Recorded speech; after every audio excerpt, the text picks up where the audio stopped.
Bonjour, bienvenue à Question de croire, un podcast qui explore la foi et la spiritualité, une question à la fois. Cette semaine, doit-on transmettre sa foi aux enfants?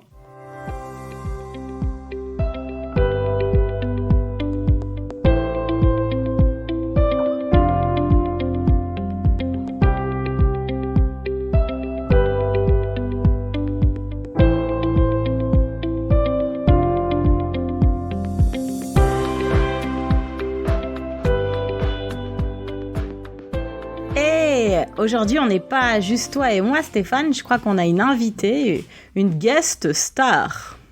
Oh oui! Ah, est-ce que quelqu'un a reconnu son rire si communicatif? Bonjour Carolina. Bonjour Joanne, bonjour Stéphane. Bonjour! C'est un grand plaisir d'être avec vous. Carolina Costa est ce qu'appelle ma fille une pasteur youtubeuse. Alors vous pouvez la retrouver sur à peu près toutes les plateformes, il n'y a pas de problème. Et puis comment c'était là ton Noël? Parce que toi t'es encore une toute petite et comme aujourd'hui on se dit est-ce qu'on doit transmettre sa foi aux enfants, je me demande si tu lui as beaucoup parlé du Papa Noël ou si c'est elle qui t'a beaucoup parlé du Papa Noël. Alors, chez nous, c'est une grande conversation depuis à peu près 2 ans, figure-toi, parce que mon mari est un grand adepte du Père Noël et en vérité, moi aussi. C'est vraiment cette image de la féerie. Et puis, en même temps, j'ai ma sœur, figure-toi, qui a eu aussi une petite fille. Et puis, son mari est juif. Ah. Et donc, chez eux, ils ont décidé ils voulaient pas du tout du Père Noël. Donc, en fait, c'est pas encore des disputes familiales, mais je vais pouvoir m'en sortir. C'était un peu la dernière année où ma petite a pu profiter de la magie du Père Noël, mais je crois que c'était la dernière. On va pouvoir enfin revenir aux fondamentaux. Ah oui, alors du coup, parler ou pas du Père Noël aux enfants, bien expliquer qui est Jésus, sa naissance aux enfants, mais ça fait partie aussi des questions. Est-ce que nous, comme pasteurs, on doit forcément le faire? Est-ce que les gens attendent de nous qu'on le fasse? Je crois que le défi, c'est d'être le pasteur d'une communauté, donc transmettre la foi en général. Mais il y a aussi la pression de montrer l'exemple. Je me souviens dans un de tes épisodes, Carolina, de Ma femme est une pasteur, où ton personnage avait cette pression de dire si je ne suis pas capable de transmettre ma foi aux enfants, qu'est-ce que les gens vont dire de nous? Et je crois qu'il y a cette pression-là aussi en tant que pasteur de dire est-ce que nos enfants doivent montrer l'exemple? Est-ce qu'on doit montrer l'exemple ou est-ce qu'on est des personnes comme les autres, avec les mêmes défis que les autres? J'avoue que cette pression, elle m'a été enlevée assez rapidement dans mon ministère parce que j'ai entendu en fait tellement de pasteurs qui souffraient de ça. Parce que souvent, j'ai observé que des pasteurs, leurs enfants en fait quittaient assez vite la foi. Et c'était une telle tristesse en fait pour ces collègues, comme si ça avait été un échec. Je me suis promis assez vite d'éviter cet écueil-là. Et c'est vrai que comme mon mari est lui-même agnostique et que je vis ça en fait comme une chance et comme quelque chose de complémentaire, je me suis dit que c'est ce que j'allais laisser pour mes enfants.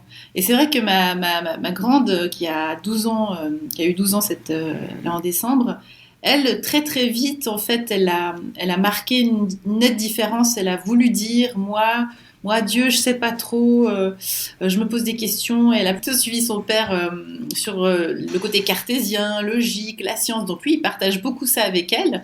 Et en même temps, je me suis rendu compte avec les années qu'il fallait sacrément beaucoup de courage pour un enfant de dire « moi, je ne crois pas comme maman ».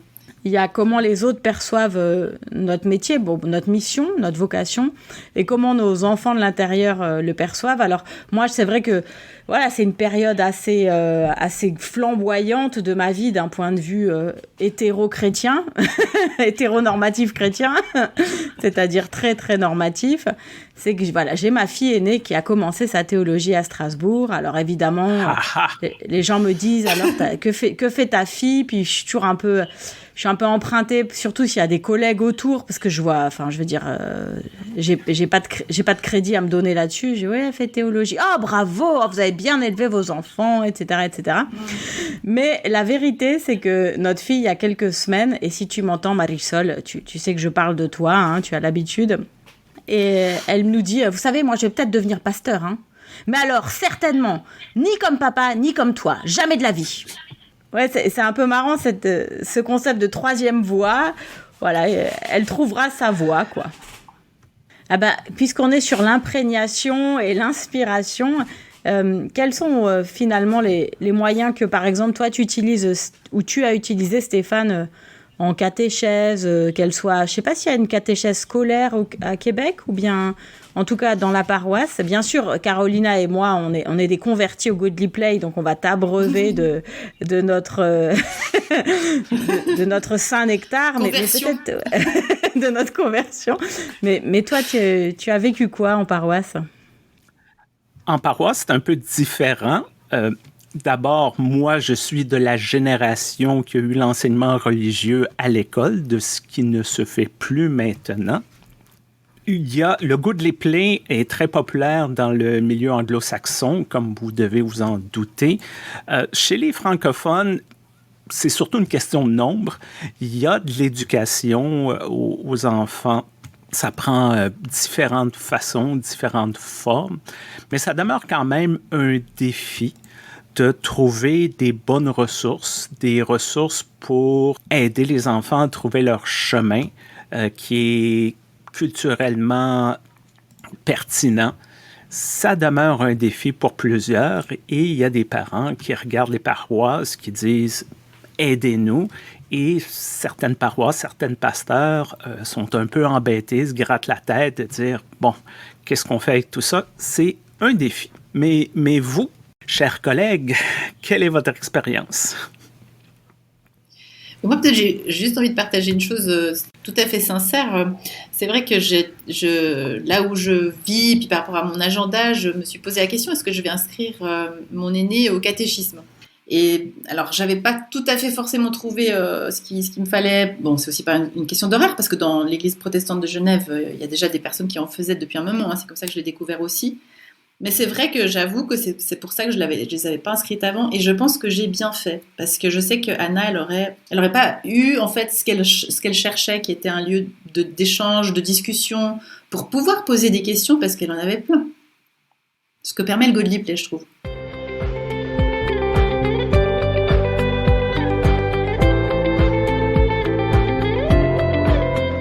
Pour les personnes qui nous écoutent, qui ne connaissent pas le Godly Play, pouvez-vous nous expliquer rapido qu'est-ce que c'est? Donc, le Godly Play est une méthode américaine, qui est basée sur la pédagogie de Montessori. Et donc, le Godly Play, c'est, comme on entend, il y a le mot play, il y a la notion de jeu, et puis God, Dieu. Et donc, en fait, c'est une pédagogie qui est basée sur cette idée que Dieu a envie de jouer avec nous, avec les enfants, enfin, quel que soit notre âge, et qu'il vient par le biais du jeu, c'est-à-dire de l'amusement, de la créativité, du questionnement, on pourrait dire jouer à cache-cache aussi à travers des histoires. Et donc, il y a quelque chose autour de cette notion-là de l'enfance qui peut se saisir de quelque chose et puis le modeler, le jouer avec. Dans une séance de Godly Play, les enfants vont être introduits à entrer dans une pièce qui est spécifique, qui est donc dédiée aux enfants. Tout est à hauteur d'enfant, tout est accessible, tout est visible. Quand un enfant rentre dans cette pièce, il est invité à dire qu'il est prêt pour rentrer. Et puis ensuite, il va rentrer, s'installer. Cette pièce, elle est construite comme si l'enfant rentrait dans une Bible. L'enfant va venir s'asseoir autour d'un cercle et puis narrateur ou narratrice va tout simplement raconter une histoire biblique sans la commenter. Elle va la raconter au milieu des enfants, avec des objets qui vont être différents, de différents matériaux aussi.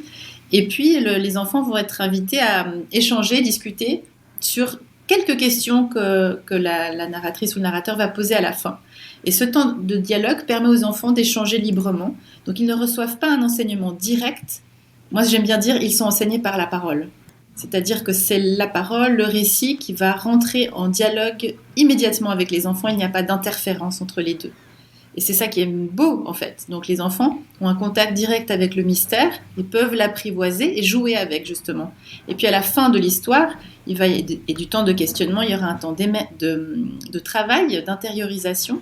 Les enfants sont libres de choisir s'ils ont envie de faire quelque chose de cette histoire de manière artistique, c'est-à-dire peindre, dessiner, bricoler quelque chose, mais il n'y a rien d'imposé. C'est l'enfant qui va répondre, en fait, par ce travail. Il peut aussi choisir de ne rien faire. Et puis d'autres enfants vont peut-être envie de jouer avec l'histoire, donc eux-mêmes de la re-raconter ou d'aller la lire. Chacun est libre. Et puis ensuite, une dernière partie, c'est le retour des enfants, où on va avoir un temps de festin, qui est une espèce de scène adaptée aux enfants, on pourrait dire, mais c'est pas une scène non plus. C'est entre la scène et l'après-culte, comme on appelle ça ici chez nous, en milieu protestant en tout cas. Et donc c'est un temps où on va partager tout le monde en même temps, un petit biscuit ou quelque chose à manger, et puis un verre de jus, d'eau ou de sirop, et puis tout le monde va le boire en même temps. Et puis j'ai oublié de dire, il y a aussi un petit temps de prière aussi que les enfants vont pouvoir vivre aussi ensemble. Et puis à la fin, voilà, ça se termine un peu comme ça. On discute après, comme on peut le faire à l'après-culte, à la sortie de l'église. Puis ensuite les enfants repartent avec leurs parents.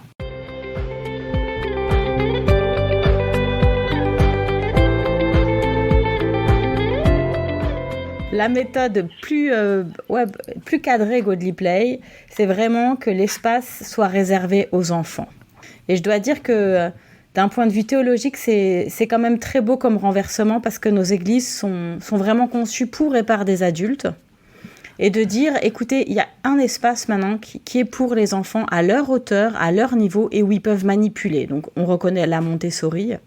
Je trouve que c'est exactement le genre de renversement christique dont on a besoin.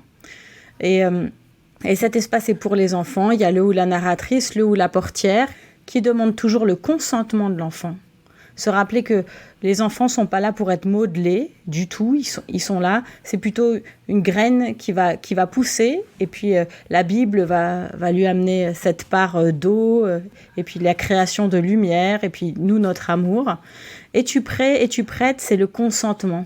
Et réintroduire du consentement dans l'Église, en ces temps difficiles où beaucoup d'enfants, de jeunes, d'adultes ont été bafoués dans leur intégrité, c'est vraiment, je trouve, prophétique en fait comme geste. Moi, ce qui me touche beaucoup dans le Godly Play, c'est que ça part vraiment de cette idée que l'enfant, comme il vient de plus près que nous de la source, si on imagine qu'il vient de Dieu et puis qu'il arrive au monde, et que l'enfant a déjà en fait une expérience de Dieu. Et puis déjà là, on voit qu'il y a un grand glissement dans les mots, puisque en fait, Dieu est une expérience, ce n'est pas un concept ou une idée ou une pensée qu'il faut apprendre. En fait, ce qu'on apprend au Godly Play, ce sont des mots, c'est un langage, ce sont des rituels qui sont des mots posés sur une expérience qui a déjà lieu en fait dans la vie de l'enfant. Et moi, ça me touche parce que quand j'étais enfant, justement, j'avais toujours... En fait, je ne pouvais pas expliquer simplement ce sentiment qu'il y avait une présence que je ne nommais pas parce qu'elle n'a pas de nom, enfin elle n'avait pas de nom pour moi, mais juste cette impression que quelque chose de plus grand que moi était autour de moi ou était à l'œuvre. Et puis en grandissant, le Godly Play nous donne en fait des mots pour le dire. Oui, j'aimerais rajouter que justement, moi ce qui me séduit le plus dans le Godly Play, c'est qu'on arrête avec cette espèce de bazar de bricolage. Et on propose de la beauté aux enfants, c'est-à-dire que tout est simple, les boîtes sont simples, mais elles sont dorées quand c'est les paraboles. Les personnages sont simples, mais ils sont en bois, c'est pas du plastique. La feutrine est simple, mais elle est douce. C'est-à-dire qu'on parle au sens premier, et même moi-même en tant que narratrice, j'ai plaisir à toucher ces objets qui me reconnectent.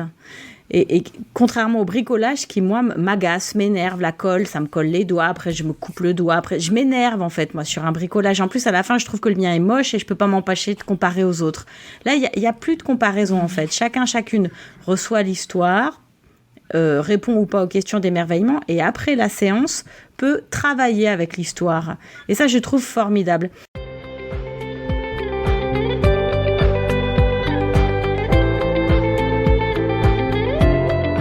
Il y a des enfants qui sont pas neurotypiques, qui ont d'autres réactions, qui ont d'autres besoins. Et comment est-ce qu'on peut transmettre la foi à ces enfants ? Est-ce qu'ils en ont besoin ? Est-ce qu'il y a des méthodes adaptées ? C'est à mon tour de présenter mon enfant d'une certaine manière. Moi, je suis un père j'étais pour dire un garçon, mais il a 12 ans, un jeune homme de 12 ans qui est neurodivergent. Et toute cette notion de foi est un peu difficile pour lui. il connaît très bien l'histoire biblique, il a une mémoire phénoménale. Je crois qu'on a lu la Bible pour les tout petits 2 fois, il se souvient de tout. Là. Mais il y a un degré d'abstraction qui est plus difficile.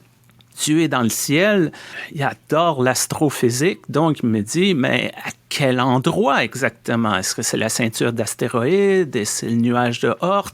Oui, non, ce n'est pas une présence physique comme une planète ou une supernova, donc c'est difficile. Ce qui m'emmène parfois à me demander, est-ce que la foi, est-ce que c'est quelque chose qu'on peut enseigner ou c'est quelque chose d'inné? On a la foi ou on ne l'a pas.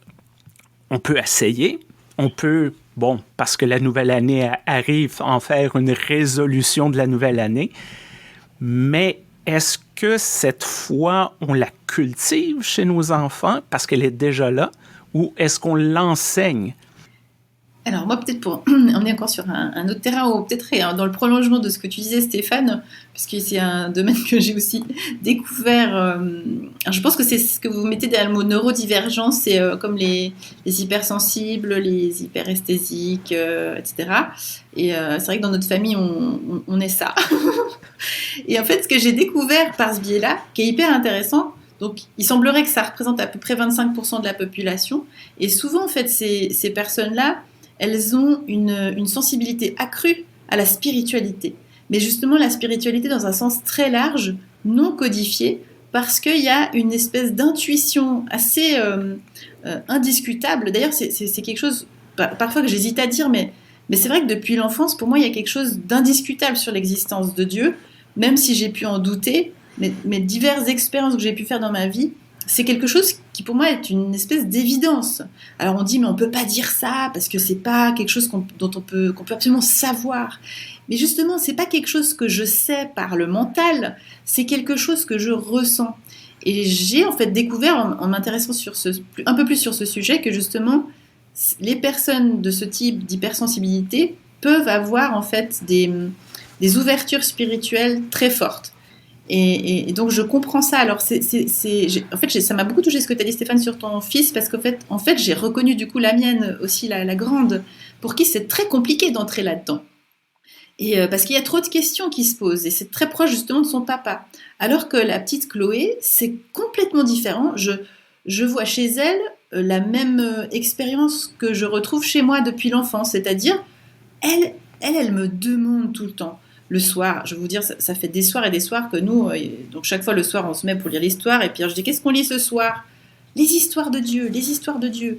Donc j'ai aussi une Bible imagée, et donc je raconte ça, bien sûr, il faut qu'on rajoute beaucoup de progressisme et d'inclusivité dans ces récits. Oui. Je n'ai pas encore trouvé la version adaptée à notre monde, à notre sensibilité, mais c'est vrai qu'elle adore ça, elle est complètement fascinée. Pour elle, le Godly Play, elle mange ça, mais sans... de manière complètement normale, j'ai envie de dire, c'est tout à fait logique, Dieu existe, bien sûr, enfin voilà, il n'y a aucun questionnement là-dessus. Donc c'est drôle d'avoir ces deux, c'est le même type d'enfant entre guillemets, mais c'est deux manières complètement différentes de le vivre.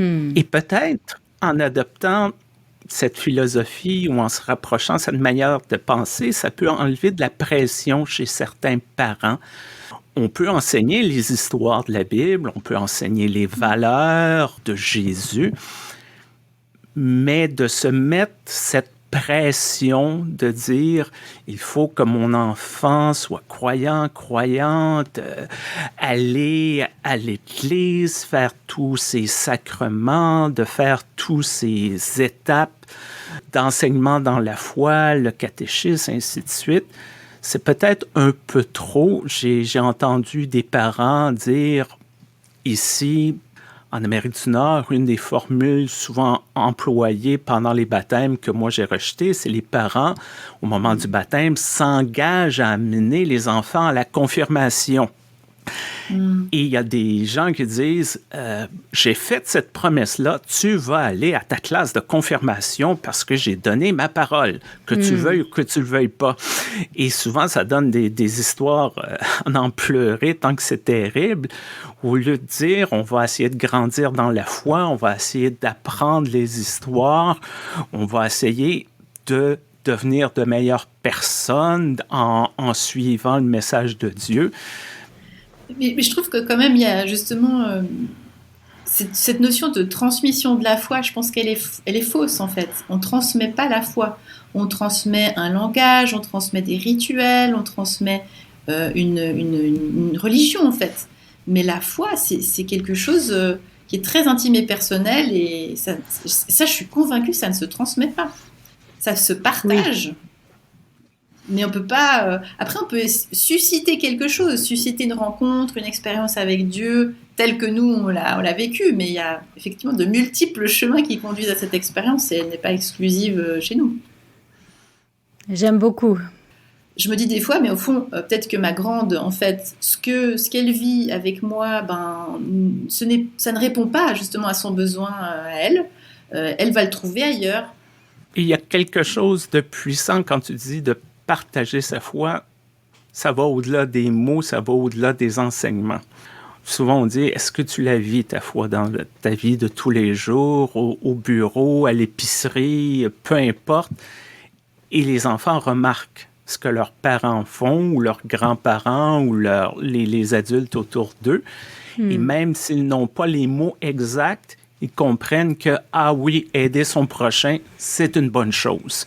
Donc, ça aussi, on parle de transmission qui n'est pas nécessairement académique, mais on a un impact sur les enfants autour de nous et on peut les aider à grandir de cette façon-là.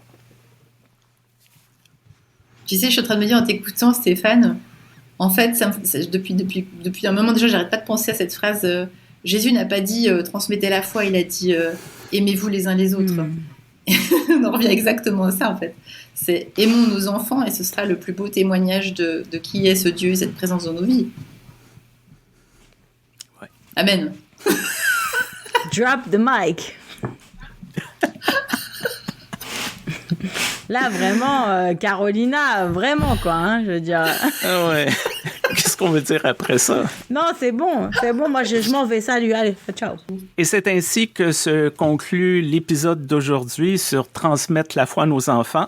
Je veux d'abord remercier notre commanditaire, l'Église unie du Canada. Je veux faire une annonce importante, alors ouvrez vos agendas. Le samedi 21 janvier 2023, on va faire un live, Joanne et moi, et on va enregistrer et ça va être un peu comme le slogan d'une grande chaîne de magasins. Demandez-nous n'importe quoi ou presque. Le lien va être dans la description de l'épisode d'aujourd'hui. On va en reparler pour le prochain épisode naturellement. Peu importe la plateforme sur laquelle vous nous écoutez, n'oubliez pas d'aimer, de partager, envoyez-nous vos questions, vos commentaires, questionsdecroire@gmail.com. Merci beaucoup, Joanne. Merci beaucoup, Carolina, de vos présences aujourd'hui. Merci. Merci à vous. Merci. Bye bye. Bye bye. Adieu.